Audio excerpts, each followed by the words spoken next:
dark horse here in DeathTacticus against an old head Josh, winner of a previous tournament, it sounds like, or a performer well in the Recruit Rumble, and they just snapped up their decks too fast for me to even tell what happened. Spawning on the left-hand side in this desert tile set, we've got Josh against his opponent on the right-hand side, DeathTacticus.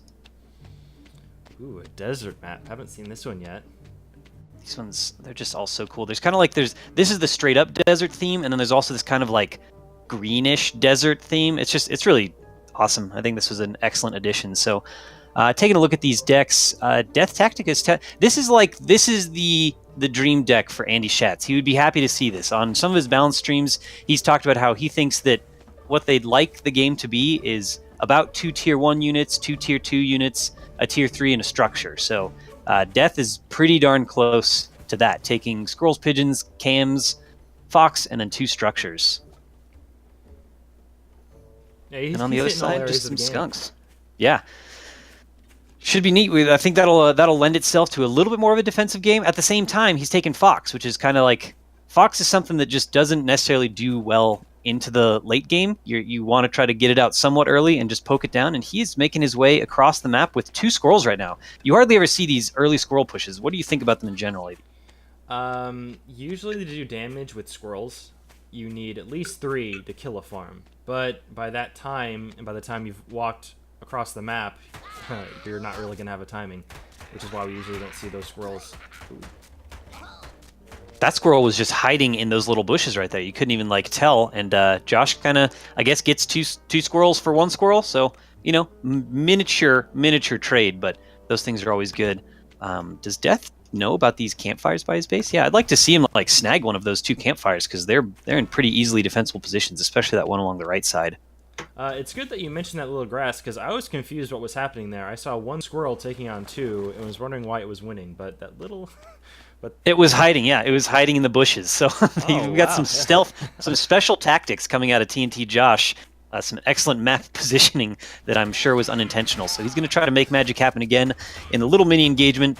This time pretty even trade, and he's going to just kind of push back. So it's nice to just kind of keep on the pressure, show your opponent, like keep them in the base, keep the pressure on them so they don't try to explode in their econ. Did he see that campfire? He sees it. I don't know if... Does the Fog of War show who owns a campfire? I don't know if there's any way to tell now. What do you mean, does the Fog of War... Like, usually if you look at like a mill, you can see if someone scouted it, because it'll have like the windmill blades and all that stuff. I don't know if you can tell, like, will the meat be on the spit in the Fog of War, like after he runs away from it? Yeah, I imagine it's like all the other buildings. It'll show its completed state. Yeah, so we'll see if... It looks like Josh doesn't know about that campfire right now. And so DeathTacticus playing it safe by putting the machine gun in between his campfire and gristmill. I'd like to see that machine gun a little bit further forward. Like, there's a good chance that Josh can move in and just attack his base without any problem, but we'll see if that ever even comes into play. Death opting to take the other campfire close to his base. And those are all of them on the map. There are only 2 campfires on this map, spawning both on Death's side. Looks like Joshua wanted to take the campfire there to perhaps do some type of proxy, but he doesn't have any MGs. I guess it would have been a mill or a Warren proxy if he did do it. Huh. Yeah, I guess so. Like, maybe he tried to... I saw Jet Erickson play a game where he took the campfire and laid a bunch of barbed wire up there to protect his Warrens, and that actually worked out really well. He actually rushed ferrets off of a campfire like that, and really? It worked crazy well for him. So Josh here moving out. He's moving out like a little bit early because he has 2 skunks done, but his other one's coming right across the map. We'll see if it matters. He's going to engage here, try to get these toads into range. They're going to fall before getting any detonations. The skunk putting down good damage, and DeathTacticus retreating behind the protection of this bullet hive, which is going to prompt Josh to retreat. So that was a smart retreat by Josh, because that battle wasn't going to go well for him. Yeah, I do appreciate the retreat there. He could have potentially scouted the high ground, taken out that MG, but I don't know if it would have been worth it to potentially lose a skunk, some squirrels, so he decided to accept his losses and step back, which I enjoyed. Yeah, you're right. He definitely... The attack was done on the main gristmill, but he could have repositioned his army, taken the opportunity to scout out this other gristmill coming up from Death, and maybe even swooped around to get that campfire. So the attack on that front was definitely done, but you're right. He could have probably made something happen elsewhere, but he's going to opt instead to go up to another gristmill of his own, it's going to be a little bit of a losing game, because DeathTacticus has not only 2 campfires and a fox on the way, but also a gristmill that was up sooner. So it's a little bit tough to play the economic game when you're already behind a little bit, but depending on how passively players play, it might not matter at all. Yeah, Josh is already looking to add on more eco, and when these farms, even more, and when these farms finish, he's going to be ahead a bit. But it looks like DeathTacticus is about to have his Fox out in 20 seconds, which could mean a lot, unless Josh decides to put on some pressure. Luckily, we got an engagement going on. There's some better Toad connections this time, cleaning up some of the squirrels with DeathTacticus, and Josh is going to capitalize on that and circle around to probably take out this mill in a mostly undisputed way. Death definitely got the worse hand on those Toad detonations, and so this mill's going to go down for sure and put Death into a great spot, hitting at a really painful 5-minute mark because they're at 10 farms to 4 now.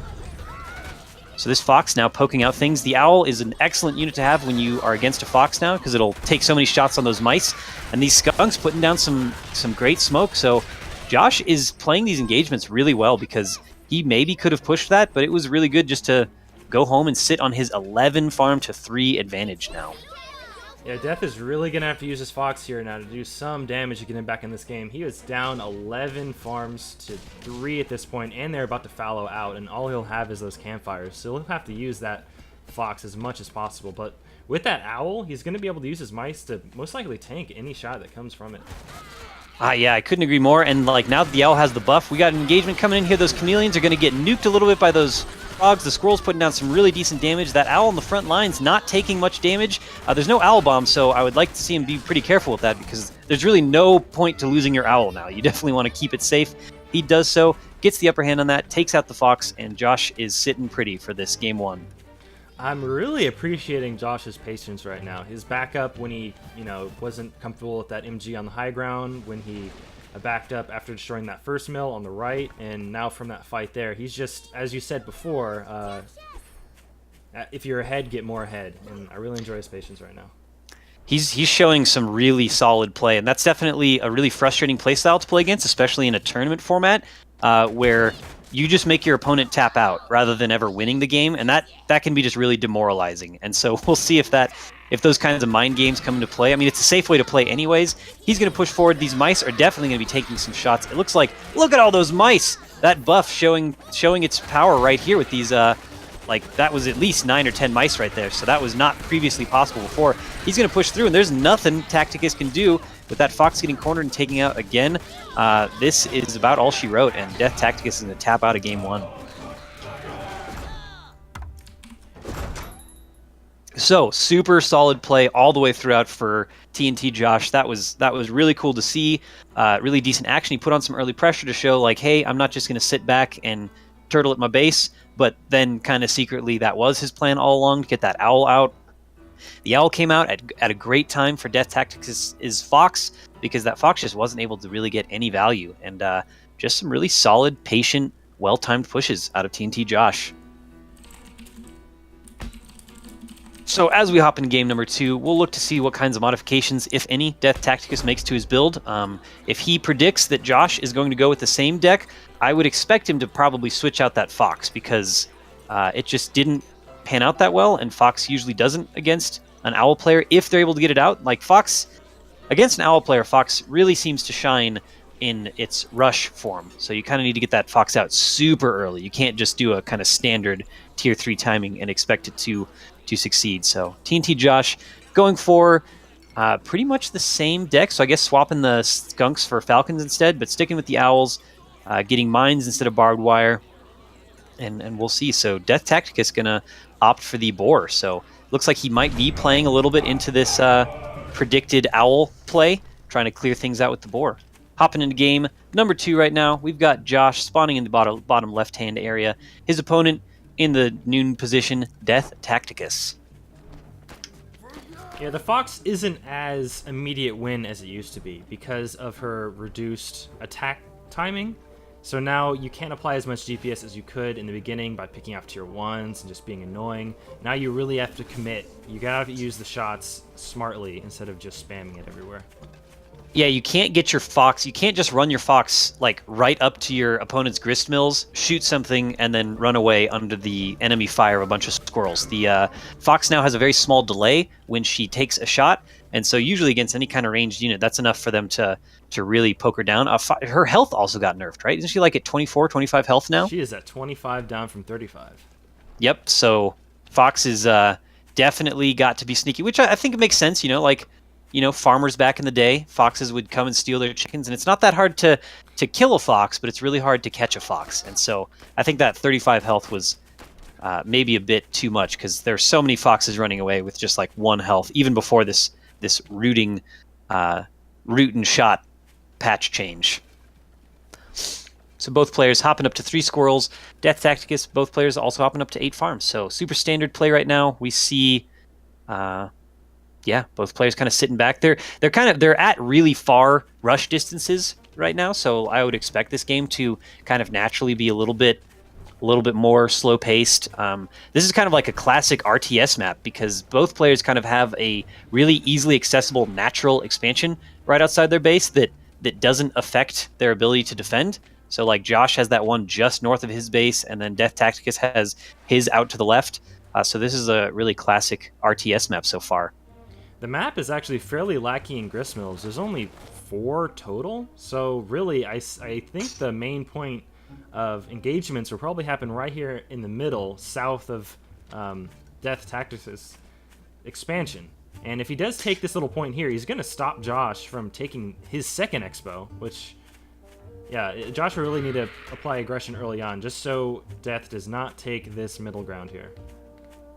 Yeah, I agree. And this is kind of one of those funny times where the whole right side of the map is just kind of pointless. DeathTacticus moving in here with a flock of 10 squirrels here. We're going to see if he's able to get some damage done. Going to probably take out that first Warren, or he's going to back up. He's just going to kind of play this engagement, keep a good, healthy distance, and back out after he takes out that first Warren. So I think that's a pretty good trade overall. He probably lost a few more squirrels than Josh did, but getting that Warren is always nice damage, mostly free. Yeah, the reason why he was able to take it is because Josh invested money into a tier 2, but now I think it might be helping out. Yeah, if this Falcon's able to stay alive in this engagement, it's going to go really well for Josh. And sure enough, it does. Those Falcons putting out the highest DPS of the tier 2 units, going to clear out those squirrels of DeathTacticus. And this push is actually becoming pretty scary, but Josh showing that trademark patience in this place, waiting for reinforcements and that second Falcon. I love seeing that. It's always great to pay attention to your forces and what you have coming out. So letting that second Falcon come before he decides to do anything, and throwing down a couple mines. He's looking to make this a fortified position. Yeah, Josh is in great position right now. Seems like I said, he decided to take the fight to death, take that middle ground, and now he's the one containing him.